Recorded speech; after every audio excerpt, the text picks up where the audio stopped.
How long do you need to study every day to improve your English? 30 minutes is enough. Donc, combien de temps avez-vous besoin? How long do you have to study? Do you have to study every day to improve your English? OK? Donc, combien de temps avez-vous besoin d'étudier, donc de faire de l'anglais tous les jours? Et attention, ce n'est pas attaché, every day. To improve your English, 30 minutes is enough. 30 minutes, ça suffit. Alors, on va pas se mentir, vous n'allez pas être bilingue en 30 minutes d'anglais par jour, mais par contre, vous pouvez atteindre un niveau très honorable et très largement suffisant pour vous débrouiller dans la vie quotidienne et sûrement bien meilleur que celui que vous avez actuellement, parce que si vous regardez cette vidéo, c'est sans doute que vous voulez encore ou que vous voulez vous remettre à l'anglais. OK? Donc, la première chose à faire, et je pense que c'est bien qu'on fasse ce récap à un moment charnière de l'année où on bascule dans une nouvelle. Première chose à faire, c'est bien d'organiser vos temps d'apprentissage. Donc, vous avez 4 compétences à bien maîtriser en anglais, puisque c'est à la fois une langue écrite et une langue orale. Le listening, donc l'écoute, le speaking, qui est l'expression orale, le reading, qui est la compréhension écrite. Et attention, on dit to read, lire, et au prétérit, ça se prononce, ça s'écrit comme ça, et ça se prononce, j'attends votre réponse, red. Comme la couleur, exactement.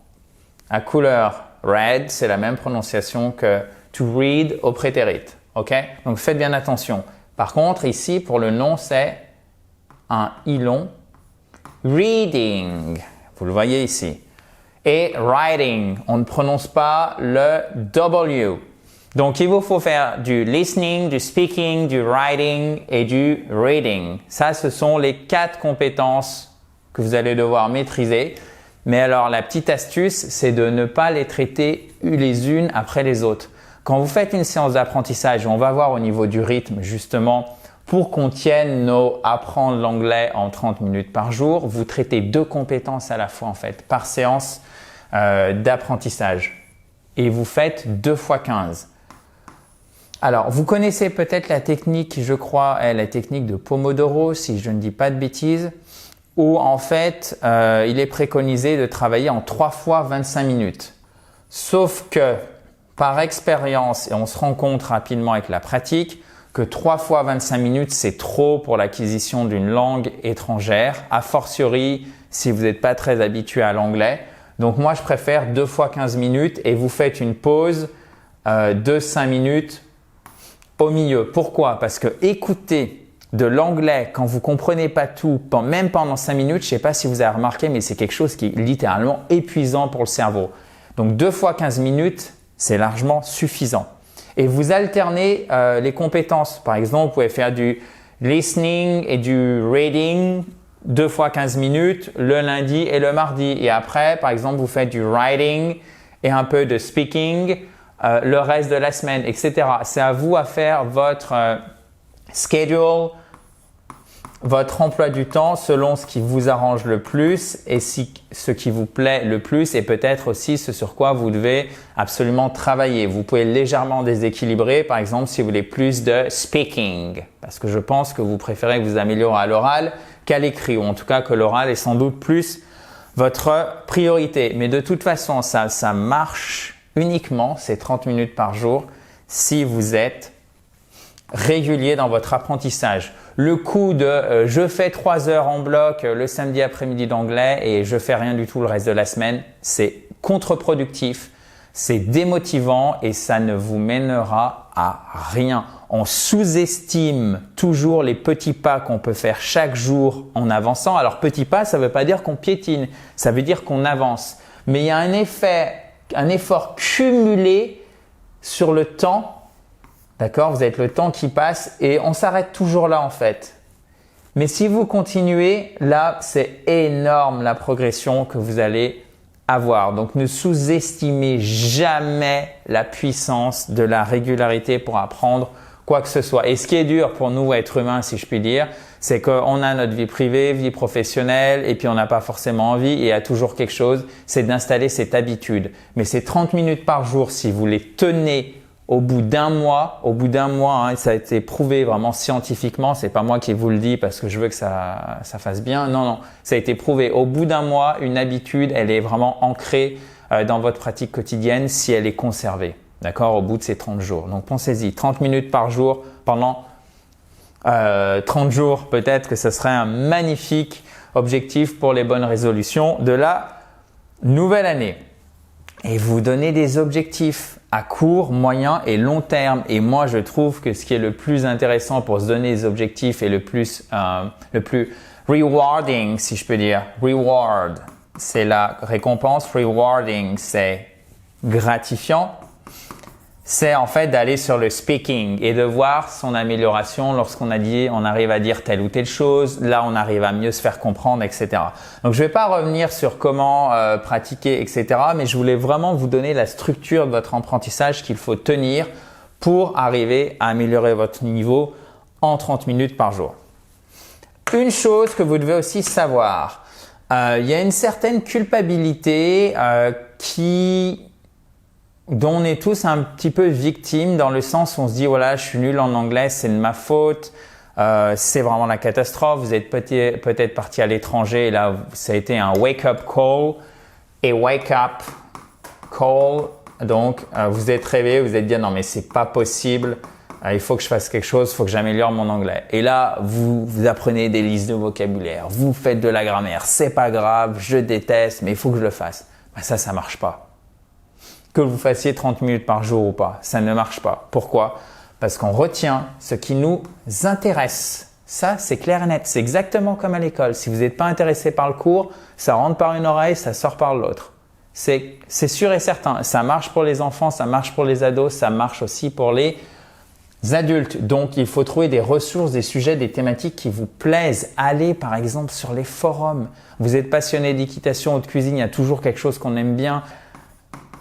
Knitting, c'est le tricot, chers amis, et c'est pas le knitting, alright? Donc, prenez des sujets, des thématiques, des choses qui vous parlent. Il faut que les informations, elles soient aussi apprises en contexte. Si vous apprenez simplement knitting comme ça, knitting, franchement, ça va pas vous aider. Mais si vous aimez le tricot, justement, tout de suite, vous allez le retenir beaucoup plus facilement. Donc là aussi, faut pas s'imposer des listes de vocabulaire brutes. Il faut apprendre dans son contexte. Donc, il faut avoir des ressources de qualité pour ça. Et les ressources de qualité, c'est des ressources qui vous plaisent. Et évidemment, il faut mettre en pratique. D'accord? Donc, le vocabulaire que vous apprenez, s'il est issu d'un contexte, automatiquement, vu que vous faites de l'anglais régulièrement et vous variez bien et vous allez bien varier toutes ces compétences-là, qu'est-ce que vous allez faire? Vous allez faire ce que nous, on appelle dans notre jargon de prof, réinvestir, c'est-à-dire réutiliser le vocabulaire et évidemment aussi la grammaire que vous avez rencontrée. Par exemple, vous butez sur le present perfect. Qu'est-ce qui se passe? Bon, vous avez vu le present perfect dans tel contexte, vous l'avez compris et là, ça va mieux parce que vous avez au moins un exemple que vous avez compris pour l'utilisation du present perfect. Alright? Et évidemment, parce que 30 minutes par jour une fois, ça ne suffit pas, c'est 30 minutes par jour tous les jours, day in, day out. Jour après jour. Day in, day out. Voilà. Et c'est de cette façon-là que vous allez faire des progrès sans même vous en apercevoir. Je vous donne un exemple d'activité autour d'une chanson, chers amis. Alors, je ne vais pas répéter tout ce que vous voyez ici, puisqu'en plus, vous pouvez le récupérer en accès libre en cliquant sur le i en haut à droite ou sur le lien qui est juste en dessous, d'accord? Si vous êtes sur mobile ou sur tablette, mais vous pouvez utiliser une chanson de plein de façons différentes. Vous pouvez à la fois décortiquer le vocabulaire et les temps et là de se dire mais pourquoi on a utilisé tel temps. Ah, c'est quoi ce temps? Ah, c'est tel temps et on l'a utilisé parce que, par exemple, c'est une action finie dans le passé, donc on va utiliser le past simple. D'accord? C'est quelque chose qui est en train de se passer dans le présent. C'est pour ça qu'ici, on a utilisé un present continuous. Par exemple, I'm talking to you. Je suis en train de vous parler. I'm talking. Alors, ceci est un K. I'm talking. On ne prononce pas le L. Hein. C'est pas talk. I'm talking. Et ici, c'est un allons. OK? I'm talking with you. I'm talking with you. I'm talking with you. Je suis en train de vous parler present continuous. OK? Donc, pourquoi on a utilisé tel temps? Pourquoi on a utilisé tel vocabulaire? Ah, ça c'est quoi? C'est un verbe, c'est un nom, c'est un adjectif. Donc là, vous pouvez vraiment travailler votre grammaire. Ça a l'air un peu bateau, peut-être un peu théorique, mais pas du tout. Ça marche très bien parce que ça vous oblige à comprendre les structures de la phrase. Et vous le faites sur quelque chose qui est rassurant puisque c'est une chanson que vous avez déjà travaillée, que vous connaissez. D'accord? Et derrière, si vous voulez améliorer votre prononciation, vous pouvez faire, je crois que je vous l'ai mis, oui, juste ici, du speech shadowing. Vous écoutez une phrase, vous mettez pause, vous répétez. Ou alors, quoi de mieux, vous chantez à haute voix en même temps que la personne. Vous allez bien reprendre les accentuations, le bon débit, les bonnes intonations, la bonne prononciation des voyelles, l'accent tonique. Vous savez, dans les mots qui ont 2 syllabes ou plus en anglais, vous avez toujours une des syllabes qui est accentuée. C'est celle qui est porteuse de l'accent tonique, etc. Vous voyez? Donc en fait, il y a plein de façons de travailler une chanson et chacune de ces façons que je vous ai données, elle permet de travailler son listening, donc sa compréhension, son writing. Vous pouvez écouter la chanson et écrire en mettant pause bien évidemment. Vous pouvez faire du speaking en chantant. Vous pouvez améliorer votre reading en décortiquant la grammaire, le temps, et ça améliorera aussi votre writing. On ne prononce pas le W, ok? To write. On ne prononce pas le W. Voyez? Donc vous suivez bien et on reboucle avec ce que je vous disais au début. Vous suivez bien la structure en termes de temps, 2 fois 15 minutes, vous variez les compétences. Il y a 4 compétences à bien maîtriser en anglais. Vous le faites avec régularité, pas plus de 30 minutes par jour. Vous tenez aux 30 minutes par jour et là, vous allez atteindre un bon niveau en anglais. Alors, ça demande un petit peu d'effort. Parfois, on a un peu moins envie, etc. Mais une fois que l'habitude est bien installée, c'est parfait. Donc, essayez cette méthode, chers amis. Je pense que ça sera l'adopter si vous voulez améliorer votre anglais et en particulier à l'oral. J'espère que ça vous a plu. Si vous avez la moindre question, vous pouvez mettre tout ceci juste en dessous et je reviendrai vers vous. Et toujours, vous le savez, in a joyful atmosphere, dans la joie et la bonne humeur. In a joyful atmosphere. All right, perfect. Talk to you very soon. Bye bye.